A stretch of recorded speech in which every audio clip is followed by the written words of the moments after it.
ustedes, hablando sobre algo donde voy a tratar de aclarar primero que yo soy historiador, no soy historiador del derecho.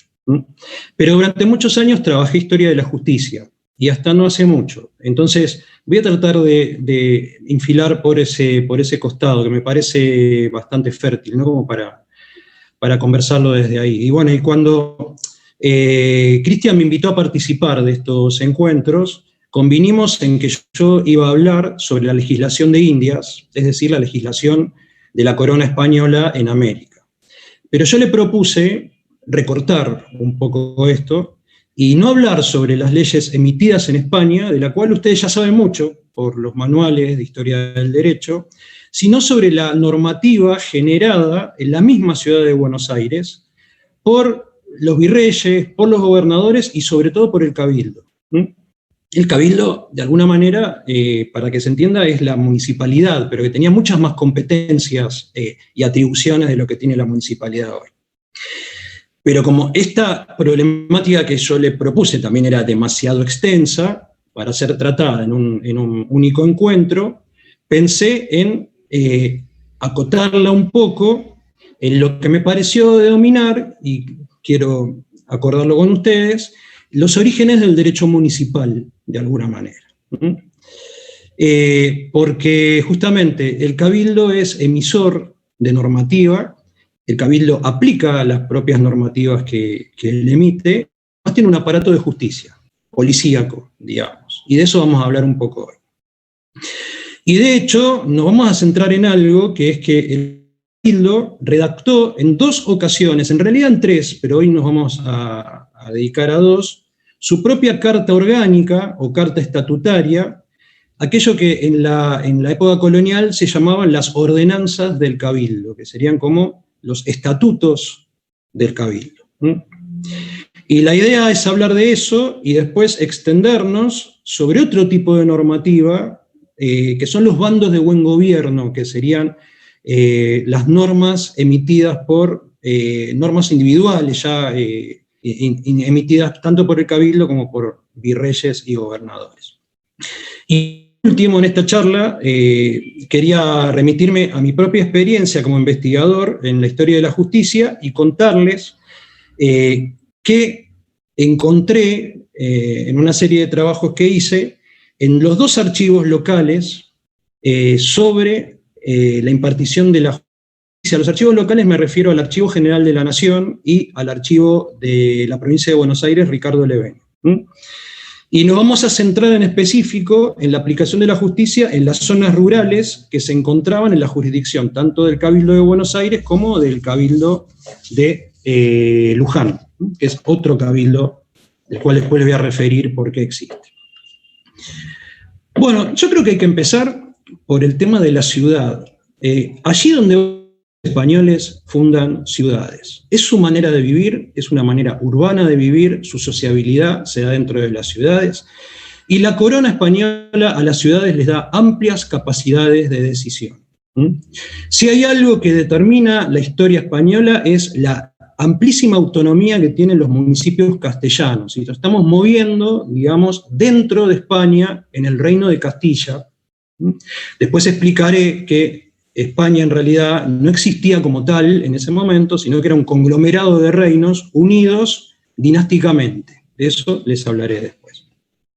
Los historiadores llaman a las ciudades repúblicas ciudadanas. Y fíjense el concepto de república, un concepto hoy día tan baqueteado, por razones políticas, obviamente, pero que en realidad el término república originariamente fue el comúnmente utilizado por los juristas y por la administración imperial de España al designar al gobierno de las ciudades. ¿Se acuerdan de la res pública romana? O sea, la gestión de la sociedad civil por parte de los romanos. Esto es recuperado por los tratadistas y es recuperado por los mismos cabildos, que si ustedes leen las actas del Cabildo de Buenos Aires, se refiere a como esta república. De hecho, los historiadores definen al Imperio Español, a la monarquía una especie de federación de repúblicas, donde cada ciudad tiene su propia administración, su propio cabildo, y ese cabildo responde directamente al Consejo de Indias, que es el que representa al rey en problemas de jurisdicción. La monarquía española, empecemos por... Porque Cristian ya me comentó que esto es algo que genera discusiones dentro del grupo. La monarquía española es lo que se llamaba una monarquía compuesta. ¿Qué significa esto? Era la agregación de varios reinos que se habían incorporado, ya sea por herencia o por conquista. Los distintos reinos de España, Navarra, Castilla, Aragón, después se le suma Portugal por un tiempo, y además otros reinos fuera de España, Nápoles, Sicilia, Flandes, el Franco Condado, formaban parte de un conglomerado de reinos a la cabeza de las cuales había un monarca. Este monarca a menudo estaba ausente de esos territorios, de hecho se turnaba por ir a uno o a otro, y algunos no los visitó nunca directamente, pero, digamos, sus agentes que lo representaban en esos territorios garantizaban que se respetaran sus privilegios locales. ¿Qué significa esto? Significa que cada reino tenía sus fueros, su propio cuerpo de leyes, y ninguno estaba por encima del otro. O sea, por lo menos hasta los Habsburgo, después los Borbones, la otra dinastía, cambia estas cosas. Hasta los Habsburgo hay un respeto, digamos, inamovible hacia la legislación de cada uno de esos reinos. Aragón y Barcelona tienen su legislación y Castilla tiene la propia.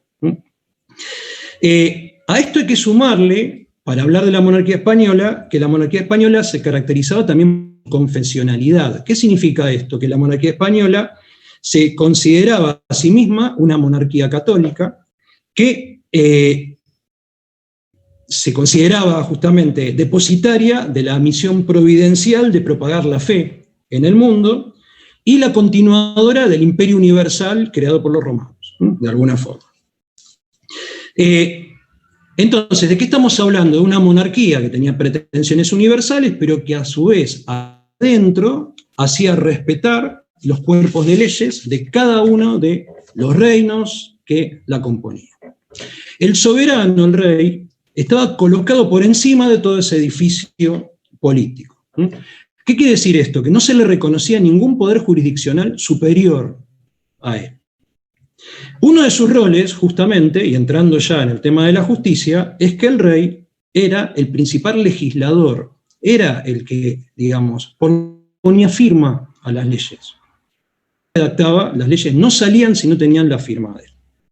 De hecho, desde la Edad Media hay una noción del rey como la fuente viva de las leyes. Del rey emanaban las leyes. Los medievales en latín esto lo definían como lex animata, la ley viviente. El rey podía promulgar y derogar las leyes, e incluso eximirse a sí mismo de respetar, de cumplirlas, dispensar a otros de hacerlo o reemplazarlas por leyes nuevas. O sea que el gran emanador, digamos, de la justicia es el rey. Entonces, ¿en qué consistía el poder del rey? Justamente, el poder soberano del rey era la capacidad exclusiva que él tenía de otorgar, modificar o abrogar leyes. Ojo que con esto no quiero decir que toda la normativa salga del rey, pero sí que el rey, y esto vamos a ver después, es el que le otorga jurisdicción a otras entidades para que emitan leyes. O sea que en la pirámide, digamos, de la legalidad está en el ápice el rey. Obviamente que debajo del rey están los súbditos, o vasallos, como le quieran decir. De hecho, como dice Antonio Maraval, que es un gran historiador del derecho, reinar, dice, es ejercer un señorío sobre hombres libres. ¿El oficio del rey cuál era? Bueno, justamente, como él era el que imponía y hacía respetar la ley, garantizar el común para sus vasallos. Y la obediencia de la población, de los vasallos, no era una cosa pasiva, sino se esperaba de ellos una obediencia activa. ¿Qué significa esto? Que todos los que vivían, tanto en España como en América, los vecinos acá de las ciudades, o los vecinos de las ciudades españolas en la península, debían realizar acciones, digamos, en honor a su lealtad al rey. Por ejemplo, integrar las milicias de las ciudades durante la guerra, o bien ejercer las funciones públicas, los oficios, digamos, las magistraturas, durante la paz. Y una cosa importante, el rey hacía justicia, pero hay que, limitar el concepto de justicia epocalmente. La principal diferencia con el derecho contemporáneo es que no estamos ante un derecho que proponga la igualdad ante la ley. Eso es impensable en la Edad Moderna. Lo que existe es lo que se llama justicia distributiva. ¿Qué es la justicia distributiva? Sería, les leo la definición que da Maraval, por ejemplo, es la perpetua y constante voluntad de dar a cada uno lo suyo. O sea, de mantener a cada uno en su derecho. Si hay algo que caracteriza el mundo antes de la Revolución Francesa, es justamente que hay derechos diferenciados, algunos son privilegiados y otros no lo son. Por ejemplo, en los impuestos. En Castilla, vos eras, digamos, o pechero sería la persona del bajo pueblo, alguien que no, digamos, que era un pobre en las ciudades, un campesino y que tenía que pagar el impuesto anual por cabeza, y después estaban los privilegiados, que eran los hidalgos, aquellos que, digamos, por formar parte de la nobleza baja, que era el 1% de toda la población de España, no pagaba impuestos. Esto es lo típico, y contra esto es que se hace la Revolución Francesa y otras revoluciones, ¿no? Son revoluciones, siempre cuando hablo con mis alumnos, que cuando uno les habla de la Revolución Francesa o de las revoluciones hispanoamericanas, enseguida se les enciende, pero Rusia y Cuba, no. Son revoluciones distintas, emprendidas por personas que son a lo mejor ricos, pero que no gozan de los mismos privilegios de aquellos que por sangre u honor los gozan. Estas son las características propias de las sociedades del antiguo régimen.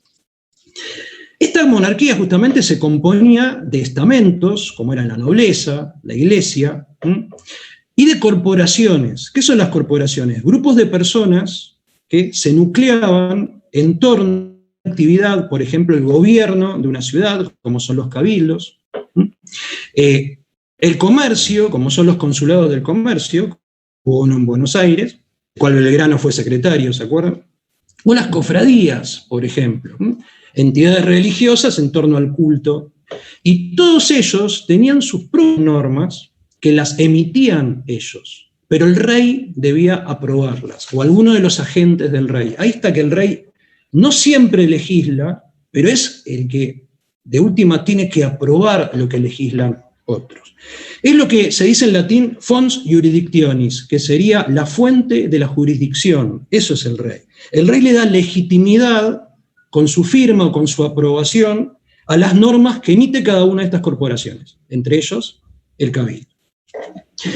Justamente la potestad del soberano se legitimaba gracias al sometimiento a ese orden constituido, y él era el que resolvía los conflictos entre, por ejemplo, corporaciones, por decir un caso, entre el cabildo y un gobernador que él había nombrado. El rey justamente lo que hace, como dice Carlos Garriga, otro historiador del derecho, es, digamos, él fomenta un intenso proceso de integración corporativa. Cuando hablamos del absolutismo en esa época, que todo el mundo nos enseñan en el secundario que el absolutismo es que el rey tiene todo el poder y que es un poder indiferenciado, que no hay, digamos, diferenciación entre lo judicial, lo ejecutivo y lo legislativo. Es cierto que no existe, el rey tiene eso, pero el rey tiene un profundo respeto por los estamentos y por las corporaciones. No pasa por encima de ellos, es el intermediador. Justamente la corona lo que hacía era garantizar la administración de la justicia distributiva y mantener ese orden social basado en corporaciones.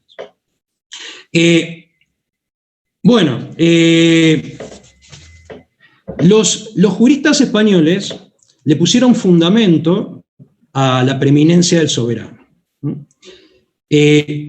Decían que el rey, hasta ahora vimos como en teoría la historia del derecho hay grandes, digamos, historiadores del derecho en Argentina, uno de ellos Alejandro Agüero, en Córdoba, miembro de la Academia del Derecho, y de la Academia de la Historia también.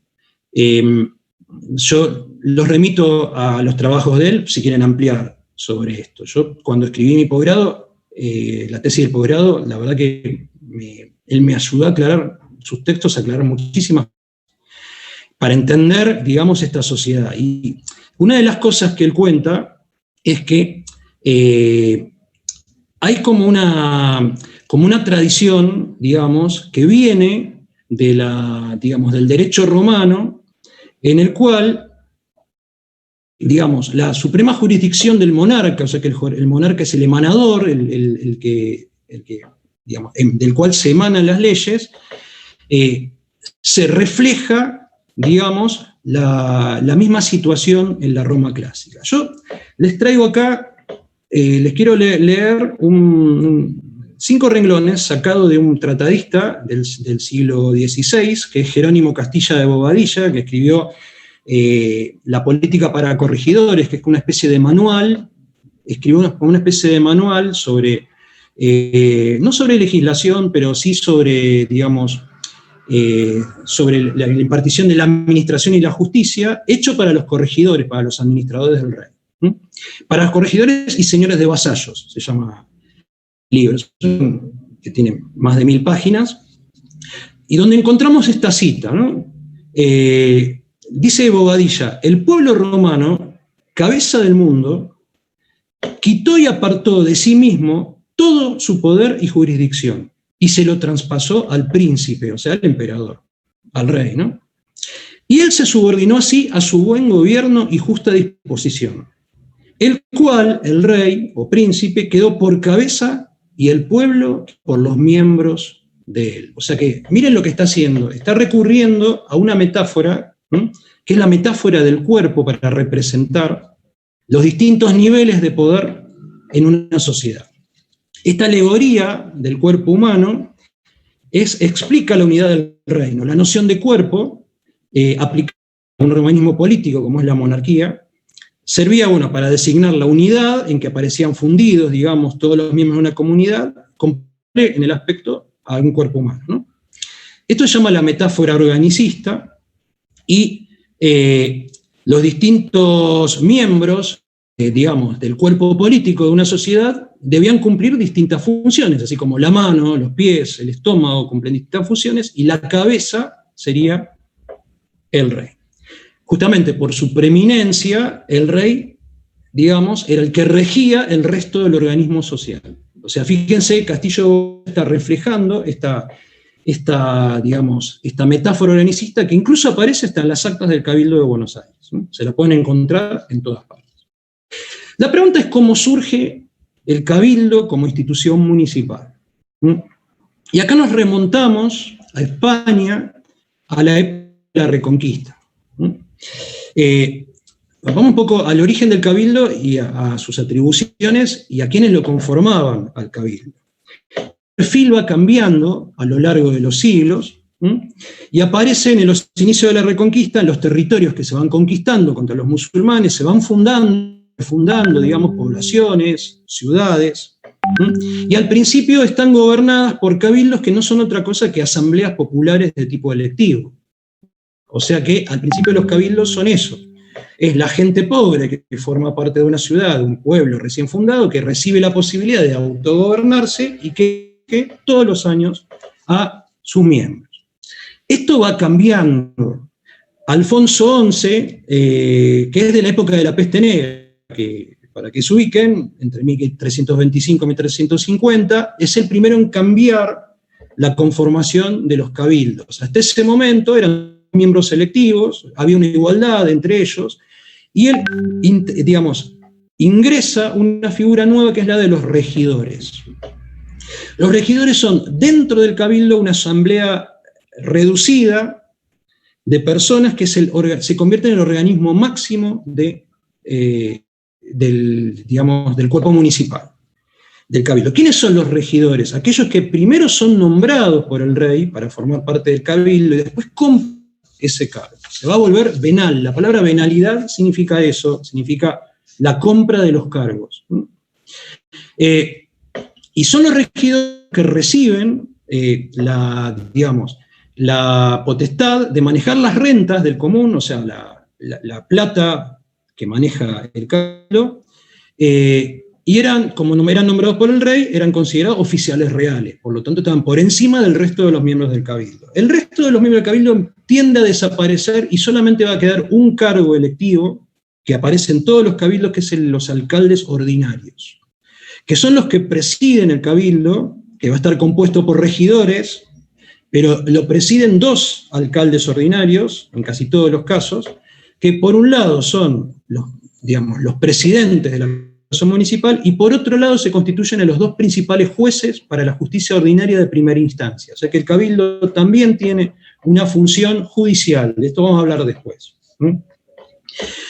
Con los reyes que siguen, Juan II, que es ya del siglo, es el bisnieto del anterior, 1450 más o menos, Juan II permite el renunciamiento de los oficios, que significa que el que es regidor puede renunciar su oficio en un amigo o en su hijo, y el rey se ve obligado a transferírselos a ellos. Por lo tanto, se empiezan a patrimonializar los cargos. ¿Qué significa? A transferirse, tanto dentro de la familia como de fuera de la familia, pero por lo general dentro de la familia.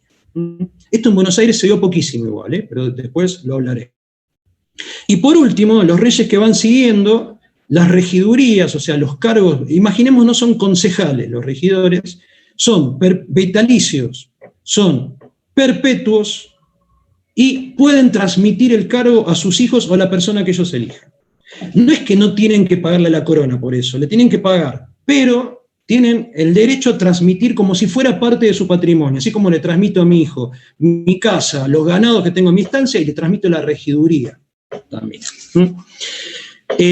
Esto se da sobre todo en la época de los Habsburgo. Felipe II mayor cantidad de regidores de toda la historia de España, y después Felipe III y Felipe IV también lo siguen haciendo. De hecho, el regimiento, o sea, las regidores, que son estos concejales que compran el cargo, se transforman en la cabeza de la ciudad. Así como el rey, ¿se acuerdan? En esta metáfora organicista, era la cabeza del reino, los regidores son la cabeza de la ciudad. Por eso les digo que en las actas del cabildo a veces se menciona esto, ¿no?, de la metáfora organicista. Lo que quiero que vean con esto es que estamos muy distantes a lo que es hoy el sistema eleccionario municipal, donde la composición del cuerpo municipal es activo hoy día. Aunque, ojo, hasta no hace mucho, hasta la década del 30, los intendentes no, se elegían indirectamente. Esto, si alguna vez hablamos de historia de Morón, en otro encuentro que me propusieron, lo podemos conversar. Hasta 1940, más o menos, no hay elección directa del intendente. Pero volviendo a la época colonial, lo que les decía es que estamos hablando de una entidad donde la mayor parte de los que componen el cabildo, o sea, la municipalidad, estos preconcejales, vamos a decirlo así, o concejales de aquella época, el cargo les duraba toda la vida, lo compraban y se lo transmitían a sus hijos, o a su sobrino, o a quien fuera, o se lo vendían a alguien, también podían. ¿Y por qué tenía que haber regidores? O sea, no porque el pueblo debiera estar representado, sino porque el cuerpo político tenía que tener todos sus miembros. Vean hasta qué punto llega esto de la metáfora organicista. No puede funcionar sin cabeza el cuerpo, por lo tanto el cabildo no puede funcionar sin regidores. Este modelo oligárquico del cabildo llega a América, y Felipe II, en unas famosas ordenanzas que son las del Bosque de Segovia, donde hace toda la legislación respecto a cómo van a ser las ciudades americanas, desde la formación del damero que ustedes conocen, en cuanto a la distribución de las manzanas, la plaza central, dónde va a estar el cabildo, hasta quiénes van a componer el cabildo. Y él dice que el cabildo de las ciudades indianas tiene que estar compuesto por 2 alcaldes ordinarios y un número variable de regidores. En el caso de Buenos Aires, que saben que fue fundado, la primera vez por Pedro de Mendoza, pero no está seguro que haya sido una ciudad. O sea, no quedan constancias de que haya habido un cabildo. La segunda vez sí, 1580, Juan de Garay funda la ciudad de Buenos Aires, y el testimonio más antiguo que tenemos del Cabildo es de 1589, posiblemente porque se hayan perdido las actas anteriores. Y en ese acuerdo de 1589, Juan de Garay dispone que todos los años se eligieran 2 alcaldes y además un número de regidores. La ciudad era pobre, no había todavía quien pudiera comprar los cargos de regidores. Sin embargo, desde 1603, ya en la época de Felipe III, los cargos de regidores, estos concejales, digamos, perpetuos, vitalicios, se empiezan a vender. Y de hecho, el principal contrabandista de Buenos Aires, quizás lo hayan escuchado, Juan de Vergara, compra 6 cargos de regidores, se queda uno para él y reparte el resto entre sus parientes.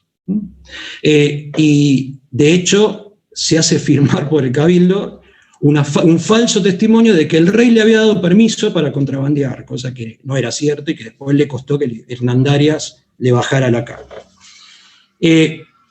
Bueno, ya que vean que Buenos Aires también entra en este proceso donde el municipio se convierte en un reducto de la élite o oligarquía local, donde el que puede decidir, digamos, el destino de una ciudad es el que es rico y puede comprar un asiento en el Cabildo. Bueno, el otro tema es cómo funciona, y acá vamos a entrar con el tema de las ordenanzas. Yo sé que la palabra ordenanza los retrotrae a ustedes a algo que es muy actual, que es el conjunto de disposiciones que firma, digamos, un consejo deliberante, esto lo saben ustedes, no yo. Digamos, en un municipio, la normativa emitida por el municipio recibe el nombre de ordenanzas. En este caso estamos hablando de otra cosa. Las ordenanzas es la carta constitutiva, como entre comillas, la constitución del Cabildo. La carta estatutaria, vamos a decirlo así. Todos los cabildos tenían que tener una carta estatutaria, porque para funcionar lo necesitaban. Y no había una general. Esto es una de las características más interesantes de la monarquía española. No existe digamos, unas ordenanzas generales, sino que cada ciudad tenía sus propias ordenanzas. Cada ciudad tenía su propio número de regidores, cada ciudad tenía sus propias ordenanzas, o sea que la monarquía se relacionaba con cada ciudad y cada ciudad, digamos, se organizaba a su manera y después esperaba que el rey aprobara esa manera de organizarse. Y en este caso, estas ordenanzas, digamos, son los criterios de administración que tiene el Cabildo dentro de sus límites jurisdiccionales. Al principio el Cabildo no las tiene y lo que hace es tomar las ordenanzas de otra ciudad. Alguien le facilita al Cabildo de Buenos Aires las ordenanzas de Cusco. Saben que Cusco fue la antigua capital de los incas y después se convierte en una de las principales ciudades de la zona andina, ¿no? Junto con Potosí y Lima y Arequipa son las principales ciudades del área andina. El virrey Toledo del Perú le ha aprobado las ordenanzas a Cusco, y lo que hace Buenos Aires es consigue un ejemplar de las ordenanzas de Cusco y las hace regir en Buenos Aires. En realidad no son nada apropiadas para Buenos Aires, porque en Cusco había una enorme población indígena que había que mantener controlada, regulada, cosa que en Buenos Aires acá realmente el vecino que tenía una encomienda de indio tenía 3 indios, y si los tenía, y los indios pagaban. Por lo tanto, acá no había una sociedad basada en la dominación de los pueblos originarios. Esta es una sociedad completamente distinta.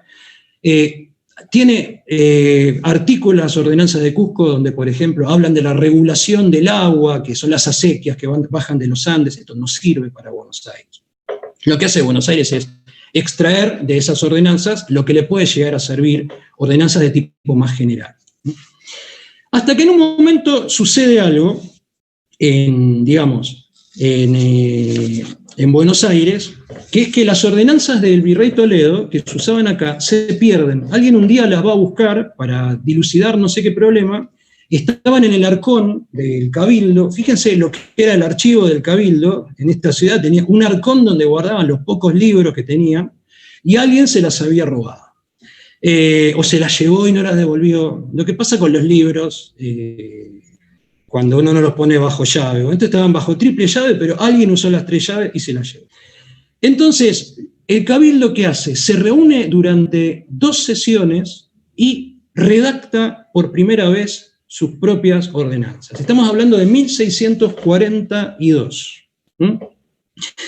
Y en febrero de 1642, entonces, durante 2 sesiones el cabildo redacta las ordenanzas, y lo interesante es que estas ordenanzas tienen una escasa perspectiva del orden interno del cabildo, o sea que no hablan mucho de cómo debe funcionar el cabildo por dentro.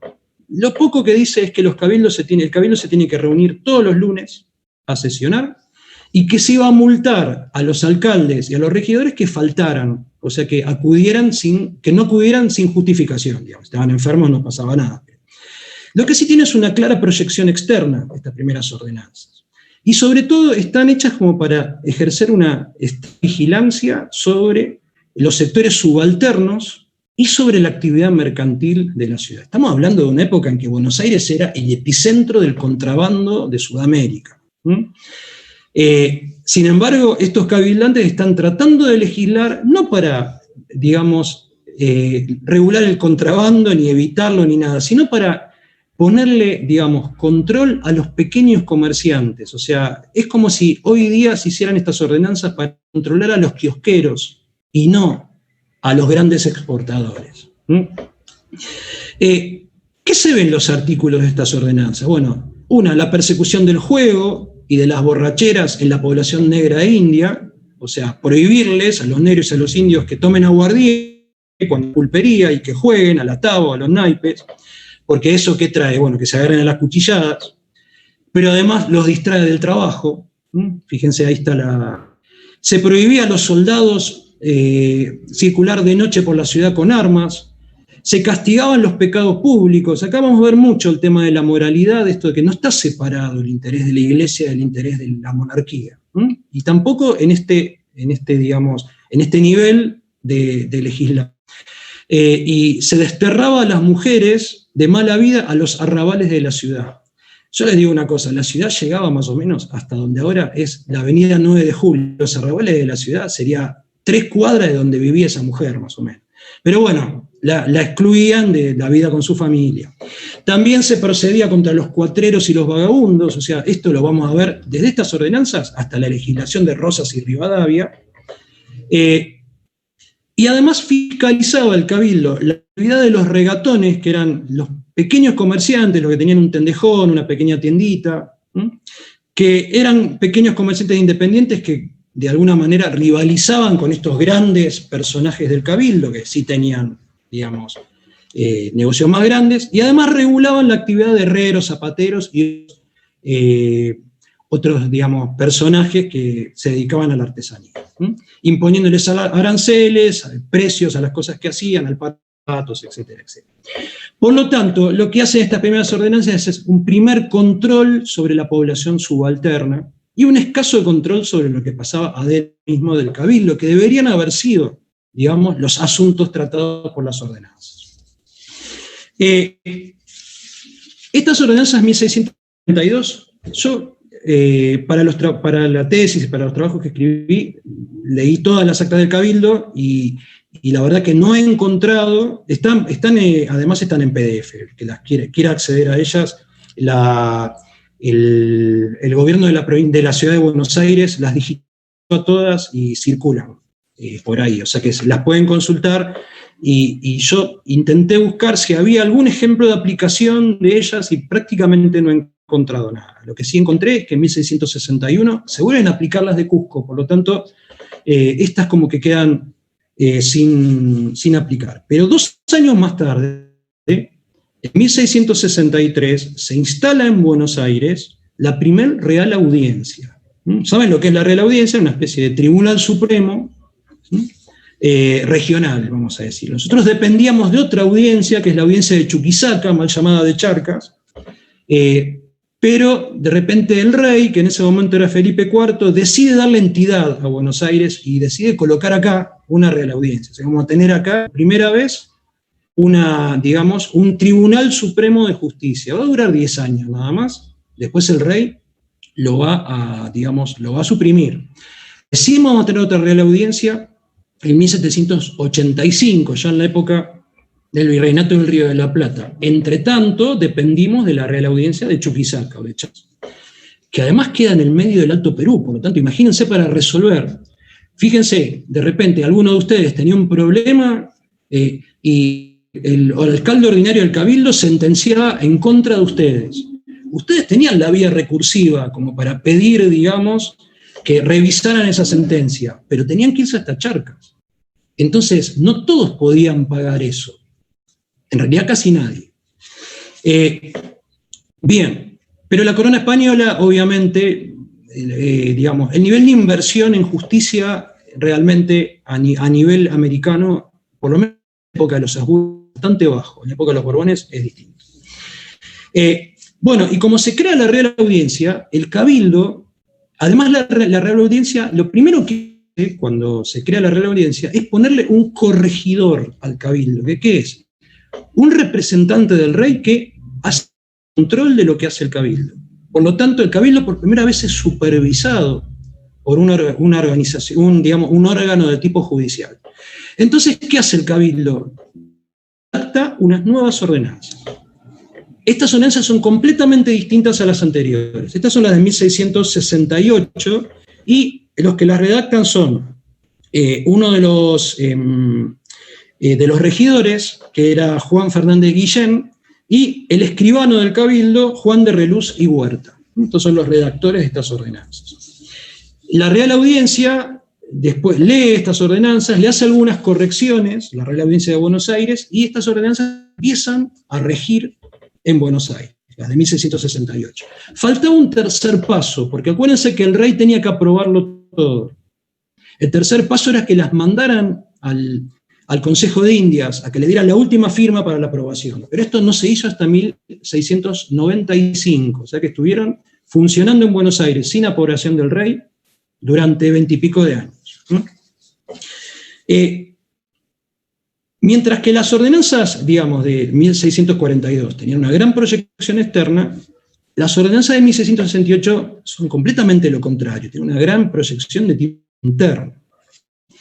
En realidad, muy poco hablan del funcionamiento mismo de la justicia, solamente los horarios de las audiencias de los alcaldes ordinarios y el manejo de la cárcel. Lo que más hablan estas ordenanzas es del protocolo concilio, o sea, qué se debía hacer adentro del Cabildo. Se fijó un estricto orden de intervención para que los regidores y alcaldes se pudieran expresar sobre cualquier asunto. ¿Qué significa esto? Cada vez que se trataba un tema, el alcalde ordinario de primer voto era el primero en hablar, después los de segundo voto, después el regidor más antiguo, seguido por el regidor que le seguía en antigüedad, y así sucesivamente. Si alguno de ellos se adelantaba a hablar o se interponía al discurso del que le tocaba hablar en ese momento, se le quitaba el voto. No podían votar al resolver ese asunto. Fíjense a qué punto, digamos, se proyecta el orden adentro del Cabildo. Los cabildantes, además, vamos a la materialización simbólico, además debían ir al Cabildo, dice las ordenanzas, en traje decente, de color negro y con gorguera. ¿Vieron? Imagínense los Cervantes con la gorguera puesta. Bueno, así deben ir los cabildantes. De hecho, a principios del siglo XVIII, el siglo posterior, hubo dos hermanos que fueron regidores que el Cabildo intentó ser regidurías porque no iban vestidos apropiadamente al Cabildo. Dos artículos especifican el orden en los asientos, o sea que también lo simbólico se ve. El orden, digamos, la jerarquía se ven en la ocupación del espacio dentro del Cabildo. Los regidores se sentaban en un escaño de madera que si van al Museo del Cabildo, las chicas que están en el museo, bueno, yo alguna vez he dado alguna charla ahí, una vez me revelaron algo que está el escaño, supuestamente, que era donde se sentaban, pero en realidad es un falso escaño. Eso era un antiguo banco de la Catedral de Buenos Aires que la hacen pasar por el escaño de los cabildantes, en realidad no lo era. Pero era muy parecido a ese. Bueno, en el escaño de madera tenía que estar el escaño debajo del escudo de armas de la ciudad. Y Y los regidores se iban a sentar de acuerdo con su orden de antigüedad, cosa de que fuera hablando uno, después el que sigue, después el que sigue. Los alcaldes ordinarios iban a estar, que eran los que presidían la sesión, en 2 escaños más pequeños, situados a ambos lados. Y otra cosa que hasta qué punto se establecía la intervención, la educación, digamos, de la gente, que si alguno tenía que retirarse, debía hacerlo sin hacer ninguna demostración de ninguna índole, o sea, esto que estamos acostumbrados a ver en los municipios de concejales gritando, interrumpiendo a los demás. En el cabildo eras sometido a severas multas en el caso de que interrumpieras a alguno o te retiraras haciendo ruido, incluso. Esto estaba en las ordenanzas.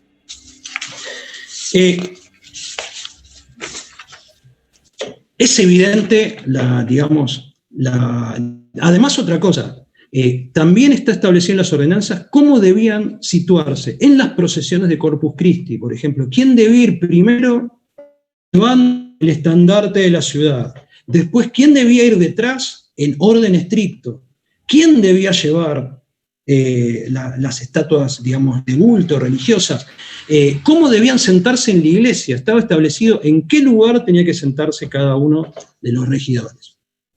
Lo que se deja entrever es que en 1642 todavía teníamos una sociedad en Buenos Aires, una élite que tenía escasas contradicciones internas, donde no era necesario poner este tipo de reglas, cosa que en 1668 ya la sociedad había cambiado, era una sociedad mucho más enriquecida, había una audiencia en Buenos Aires, sobre el cabildo, y lo que querían los cabildantes mediante esas ordenanzas es darle prioridad o exclusividad al orden interno del cabildo, para que el cabildo funcionara sin que hubiera cortocircuitos dentro de ese funcionamiento.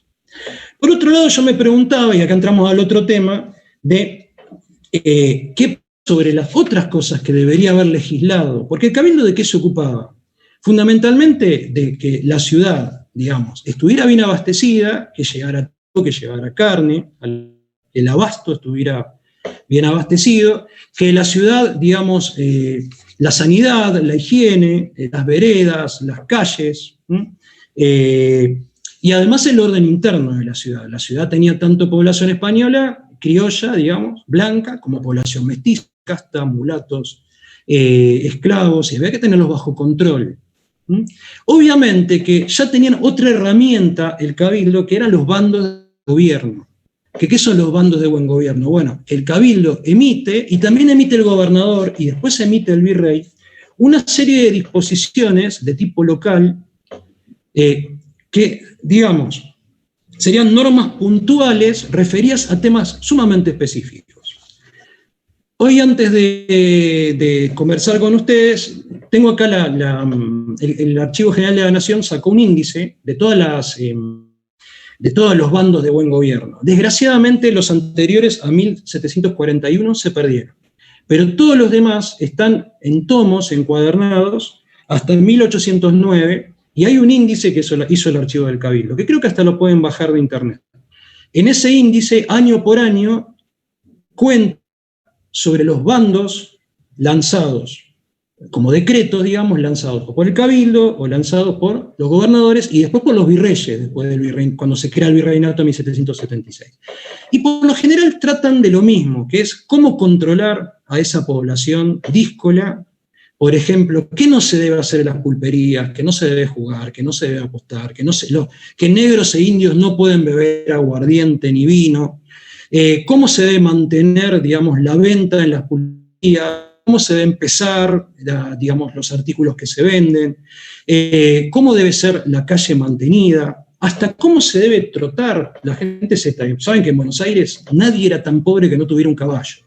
Por lo tanto, ¿vieron la imagen aquella de los mendigos? Esto, digamos, le llama la atención a los visitantes, ¿no? Esta literatura de viajeros que hay en esa época, los mendigos pidiendo limosna a caballo, una cosa típica de Buenos Aires. Y una de las cosas que legislan los bandos es, por ejemplo, que no se debe cabalgar de noche, que no se debe cabalgar en distintos lugares de la ciudad, o hasta prohíben que los caballeros lleven a su grupa a mujeres, cabalgando los dos sobre el mismo caballo.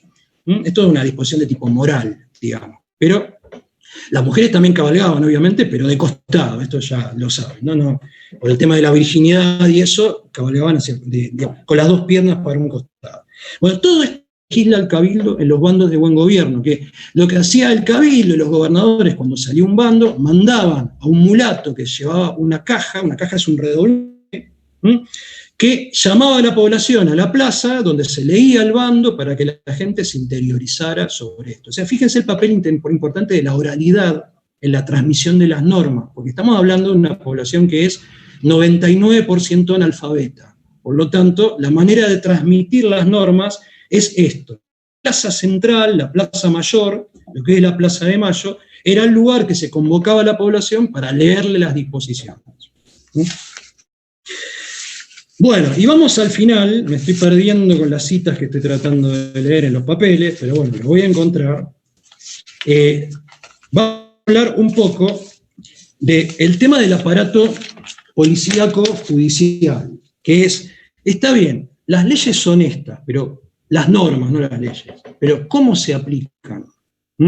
¿Quién las hace respetar a las leyes? Bueno, por empezar, una de las cosas que llama poderosamente la atención a los historiadores y que no está resuelto es la superposición de funciones.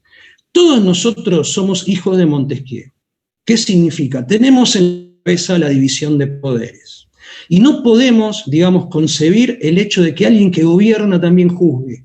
Y esto pasaba en la época colonial. Los gobernadores, al igual que los alcaldes ordinarios, que eran los que presidían el cabildo, o sea, que tenía una función ejecutiva, de poder ejecutivo, también el gobernador la tenía, y también el gobernador era, digamos, era tribunal de primera instancia respecto a la justicia ordinaria, al derecho civil, vamos a decir.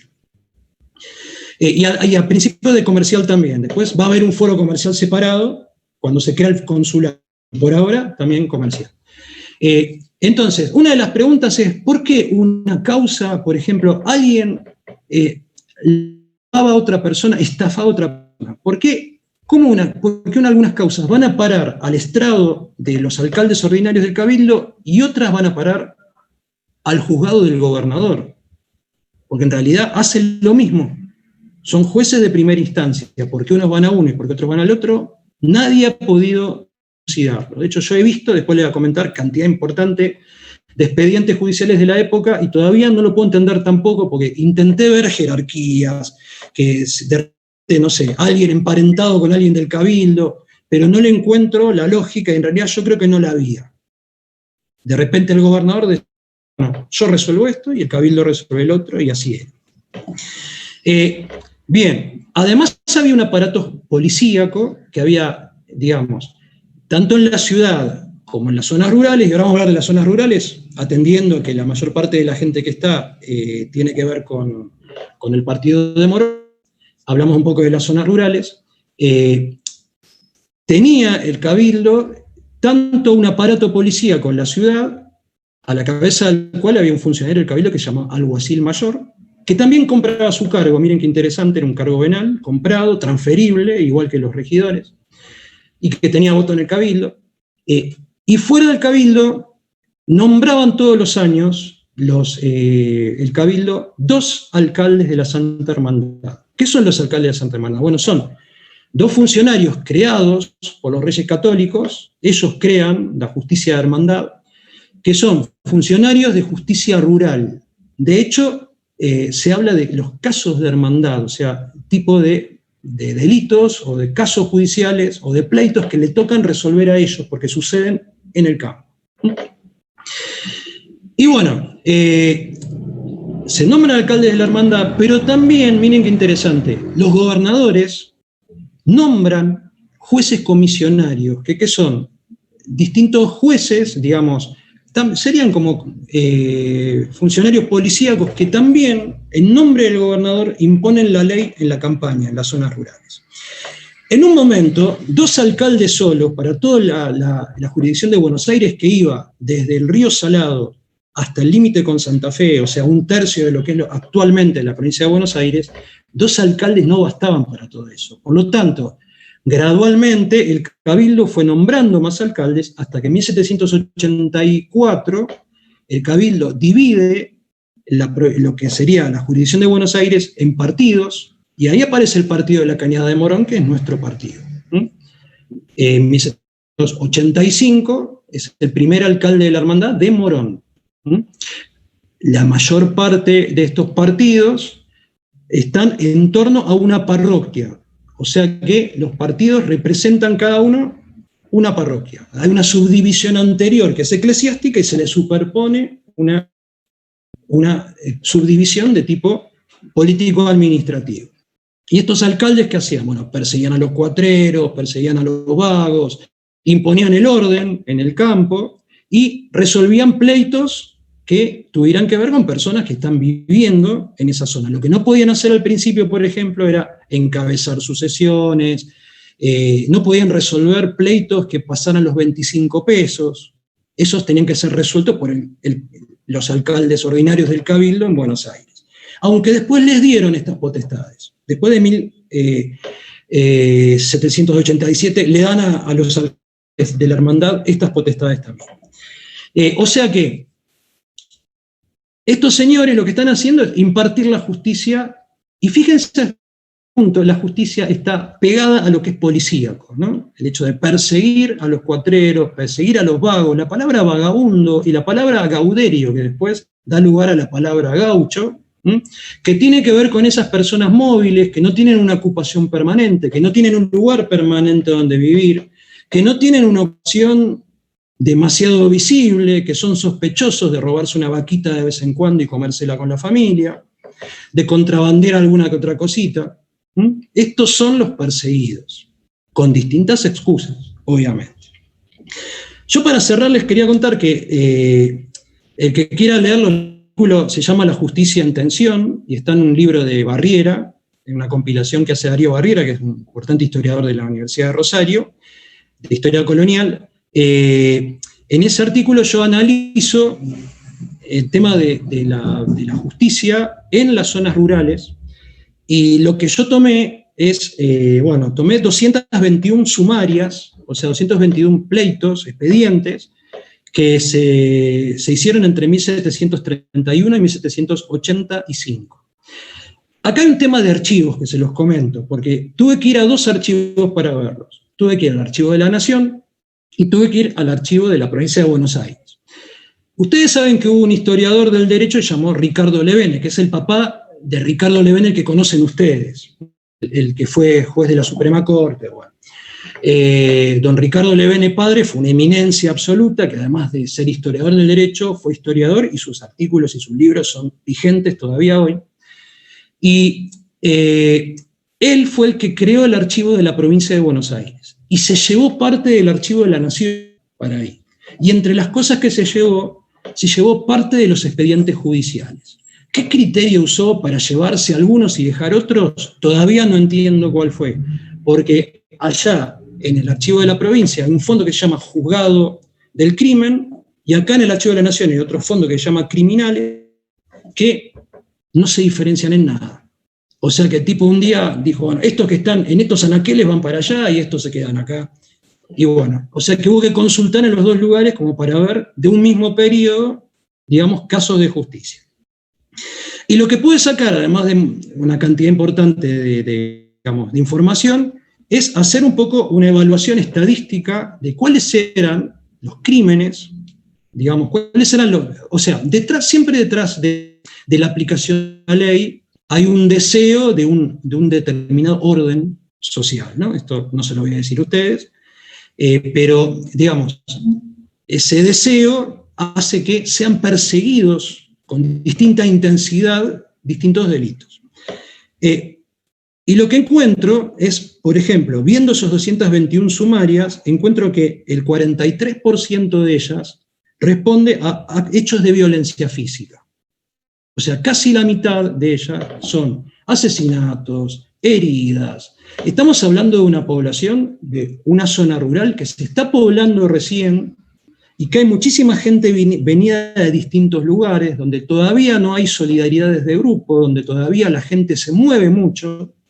de un partido al otro, de un pago al otro, y entonces hay hechos de violencia que se generan en base a eso. Hay mucha inmigración del interior incluso, y hay sobre todo que vienen de Santiago del Estero, Córdoba, las misiones guaraníticas, Paraguay, y también mucha población de casta, mestizos, zambos, mulatos, bueno. Y hay una aguda conflictividad, y eso se refleja en estos hechos de sangre, que son casi la mitad de, digamos, de los expedientes que forman el todo, digamos, que se ha conservado. Obviamente podemos entender que hay muchos que se desecharon. Después, 31%, casi 32% de las atentados contra la propiedad. ¿Y de qué hablamos acá sobre todo? Bueno, robo de hacienda.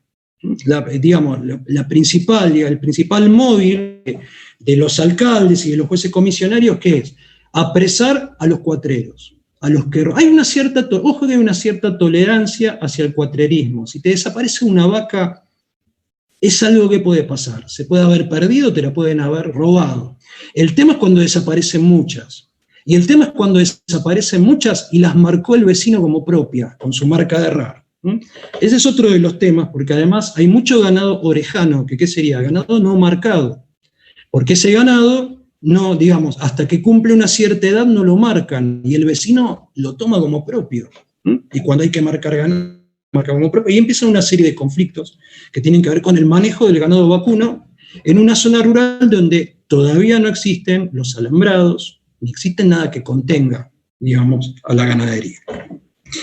En el lustro de 1781 al 85, estos pasan al primer lugar, más que los hechos de violencia física. Y esto tiene que ver, ¿saben con qué? Con que la corona en ese momento decreta el reglamento de libre comercio, capaz que ustedes se acuerdan, que es el permiso de que todos los puertos de España comercien con todos los puertos de América. Aparece una enorme cantidad de barcos españoles al puerto de Buenos Aires que quieren comprar cueros. Entonces, todo el mundo se empieza a robar el ganado del vecino para hacer cuero y venderlo y sacar un buen precio, y por eso crece exponencialmente en esa etapa la cantidad de delitos contra la propiedad. Tiene una palabra hermosa a ustedes para la propiedad del ganado, que es semoviente, que no se usa en ese momento. Bueno, 11%, los más interesantes, los delitos de índole privada o contra la moralidad. Acá se trataba de escarmentar a todos aquellos que infringían los principios cristianos que regulaban la convivencia marital y la sexualidad. Y aparecen una serie de términos que son interesantísimos, que se ha escrito mucho desde la historia sobre ellos, que son, por ejemplo, amistad ilícita, que significa el hecho de juntarse con alguien y sin casarse, vida escandalosa, y las mujeres disculpándose, utilizando una palabra que yo creo que no hay pocas tan bonitas como esta, que es fragilizar. Que sí es cierto, lo engaña a mi marido, pero yo como mujer soy frágil. ¿Se acuerdan la concepción cristiana de la mujer que era pecadora por naturaleza y débil? Entonces buscar, digamos, la condescendencia o el perdón de los jueces, diciendo yo caí en pecado de fragilidad, o fragilicé. También hay varios casos de raptos de muchachas, y era bastante común el rapto, y en realidad muchos de estos raptos eran fugas consensuadas que los padres de la muchacha decían que eran raptos, pero en realidad la muchacha se fuga con alguien que no es de su estatus social, por ejemplo, una chica blanca con un mulato, y bueno, la manera que tienen los padres de agilizar el reclamo es caratularlo como un rapto. Pero los raptos también existieron. Intentos de violación también, hay bastante. Incluso hasta he encontrado, digamos, bueno, también todo lo que fuera en contra de las uniones sacramentadas, o sea, lo único permitido eran las uniones sacramentadas, el haberse casado por iglesia. Esto es así hasta por... Porque después cuando yo analizo otras cosas me encuentro con que los hijos de los estancieros convivían con sus novias desde mucho antes de casarse. El problema es que se usaban los delitos sexuales para perseguir otras cosas. Yo perseguía al mulato no porque se fugó o vivía amancebado con una chinita, sino porque me robaba el ganado. Es una excusa como para intervenir. Pero también hay casos de amancebamiento donde son separadas las personas, donde la mujer es puesta en depósito en la casa de una persona decente, y donde el marido es llevado a la frontera a servir a alguno de los fortines o a picar piedra a Montevideo, donde fue. Incluso encontré 2 casos de homosexualidad, donde hay 2 denuncias por homosexualidad, una de travestismo, incluso, donde un indio o india, todavía no puedo dilucidar si es indio o india, es acusado de ser súcubo e íncubo. O sea, ¿se acuerdan los 2 diablos? El diablo que se hacía femenino y el que se hacía masculino. Bueno, y el indio o india responde, no, yo no uso los 2 sexos, siempre usé el sexo femenino.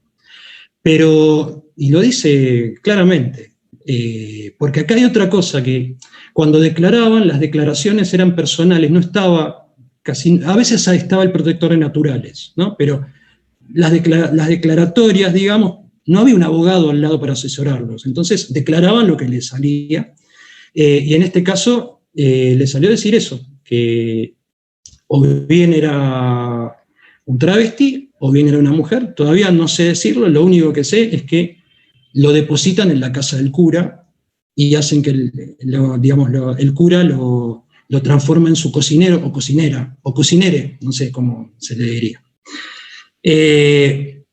No sé, pues, ya sé que estarán pensando qué pasó con el cura, no sé. Esta es otra de las cosas, que muchas veces los expedientes les faltan las últimas páginas, pero que se hayan perdido, sino porque la resolución se dio por otro canal.